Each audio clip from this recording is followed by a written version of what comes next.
Hey guys, hope you had a good break. I'm going to start recording now, Chapter 3. Hopefully you've already listened to the video on this chapter on cells and the introduction here. We're just going to go through this first section 3.1, the introduction on it. And just on the PowerPoint you can see right here that we're just going to talk about this basic structure to the human body. It is the cell, and you know cells are made up of atoms, and we've talked about those in previous chapters. But notice this, there are about 75 trillion cells in a human body, and then each cell's size is measured in micrometers. A micrometer is a millionth of a meter. That's one with 6 zeros out in front, so it takes a million micrometers to equal 1 meter, and you can get Miss Hawkins to hold up a meter stick. So a millionth of one of those, that's about the size of a meter. And notice that next word there, differentiation. You know, when you're playing basketball, you specialize. Somebody is really good at free throws, and maybe someone specializes in as point guard. Somebody might specialize in rebounds, and so forth and so on. Differentiation is when cells specialize. Some cells specialize in storage, some cells specialize in reproduction, some cells specialize in energy formation. So that's what that's talking about right there.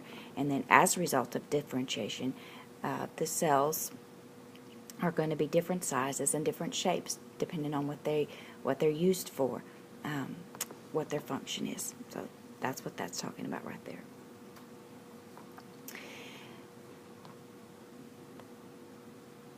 So a composite, just a minute, what did I do? I got way ahead. I don't know how I did that.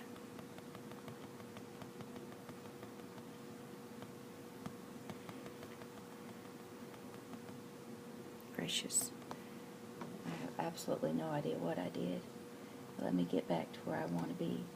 This is where I want to be right here. And then, yeah. Sorry about that, guys.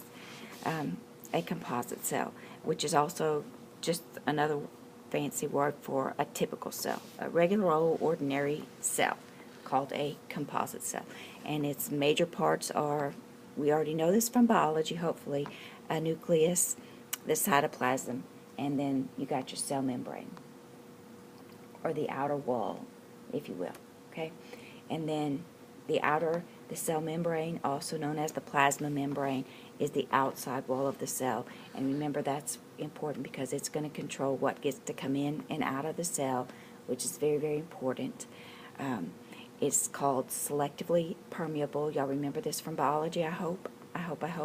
It's called it's got a phospholipid. It's got two layers. Remember the phospholipid bilayer, and that's got the water-soluble part, and then a water-insoluble part has the inside part. So the outside is lets water in, so and then the inside part says no water allowed. Okay, and then you have cholesterol stabilizers, and then you have your proteins. Please remember what proteins are. There are builders. There you have your receptors, these pores, you got your carriers, enzymes, and then these CAMs, which we're going to talk about here more, which you should have seen in the video and you should have been reading about. And then you have some markers, which we're going to talk about. But let's just talk about the membrane to start with. Again, you guys should remember what this picture right over here, let me get a pen. This right over here is what we're talking about. This double layer right here, there's the top and there's like the bottom, and it's got, and then the inside, the little tail part, that's your bilayer, that's your phospholipids that allows the water soluble and the water insoluble portions to be keep water in and keep water out of that cell. So you got your hydrophilic, that's water loving, and then your hydrophobic, that's water not loving, hating portion that will not let water in. You got to remember that. So you got the heads of this are pointing out of the cell, and they will let water in, but then you got your tails that say no water allowed. So please keep that in mind. All right, we're good? Okay, you're going to have to know those parts. All right, then, here we go. The cell adhesion molecules, also known as CAMs, cell adhesion molecules, CAMs for short. Here's what they do. They guide the cells. They tell them, here's where you're going to go. They're like little motors or little fins on a fish, if you will. And so they tell it which way to move, guide it through the body as it's moving. They also allow it to anchor itself. It's called selectin, and it tells those white blood cells, stop here, anchor here. Okay. Then there's something called integrin that guides those white blood cells through the capillary walls that says, hey, we need you here, come fight here. And they are also very important. Embryonic, remembers babies, embryos, babies. So they're very, very important. These CAMs, these cell adhesion molecules, these little molecules, for baby growth too, embryonic tissue growth, and for nerves, for our nerve cells. So that's what those little dudes do. And notice right here in this picture, right here, you got this little splinter. You got something coming into the body, a little splinter. You've poked yourself with a splinter of some sort, and you've got those white blood cells here coming to attack it. Okay, and all these different CAMs that are telling it, hey, here's where we need you, here's where you need to anchor, here's where you need to come fight. That's what each of these little adhesion molecules or CAMs are doing here. We're good on that? All right. And then you have your cytoplasm. Cytoplasm's inside the cell now. So you had your plasma membrane or your cell wall, and now we're inside the cell, cytoplasm. And the cytoplasm's got all these membranes and organelles. Organelles are very important. Organelles a big, big word. And I'm probably going to ask each of you to take a specific organelle and do a jigsaw on it and get mastered at it, and then teach your other classmates about it. I think that's what we're going to do there, because we know that I'm not an expert on this particular discipline in sciences. So I'm going to ask you to become an expert. But you've got all these organelles that are suspended in this cytoplasm, in this cell, and they have all these different functions in the cell. And then you have your cytoskeleton that forms the structure, that forms that framework of the cell, and that are made of your proteins and your tubules that we're going to talk about as well. So here are your organelles. You got your endoplasmic reticulum, or your ER for short, endoplasmic reticulum, okay?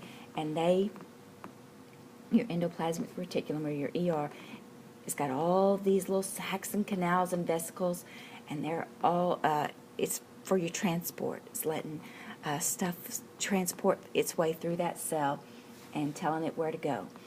And so it's also got ribosomes. Now let's talk about what ribosomes are. Ribosomes are your protein structures, okay? They allow proteins to come, and they allow proteins to attach. So, and they also allow amino acids to form proteins at that particular site. So ribosomes are a big, big deal, and they can be floating around, or they can attach themselves to the cell membrane. So ribosomes are a big, important part of this whole organelle system, and you're going to need to know that. Okay, we're good. There's rough endoplasmic reticulum, and they have all these ribosomes studded around them, and that's telling amino acids, hey, You can come here and you can build on proteins right here. And then there's smooth ones, and that's where your fatty things are. And that says we're not going to build proteins here. We're going to have fatty things. Lipids are going to be here. All right. And then you have your Golgi apparatus. And now you may have heard this word before, probably in biology. Okay, Golgi apparatus are again very important in the cell, because in the Golgi apparatus, this is where proteins get modified, packaged up like a mail, like a UPS store, and delivered to wherever they're going in the cell, or the body for that matter. That's where it all happens, in the Golgi apparatus. So it is a pretty big deal. Okay, and then vesicles are for storage. It's kind of what it sounds like. All right, we're good? Okay. And then you have your mitochondria. And your mitochondria, I actually do know something about this one, because I know that your mitochondria, they are your energy. They're your where your cells make their energy and store it. Okay, they've got all these little follicles in there, and they have little almost like a maze inside of them that gets our energy gets generated in our cells and in our bodies. And so they're a big deal, these little organelles. And I'll talk with Miss Hawkins about that little job that I'm going to have each of you do. Okay, and then you can see how these organelles can already all work together. You see this right here, this purple thing here, that's your Golgi apparatus. Okay, and there's a little mitochondria up there. And then you can see right here, you have a smooth ER, or endoplasmic reticulum right there, where some lipids might get formed right up in there. Here's another mitochondria where some more energy might be getting formed right in there. And so all of these things are happening all at the same time in a cell. Okay, so here's some more things. You got some lysosomes, peroxisomes, centrosomes, and just some more of these things that you can learn about, that I'm going to ask you to do some research on as and become experts on, and report back to your classmates. Then you have your cilia, and these are your little hair-like projections, and they are the things that, just like in an ocean, you have the little hair-like things that allow it to move. Okay, and then you have your flagellum, and those also allow movement, in this case into sperm. All right.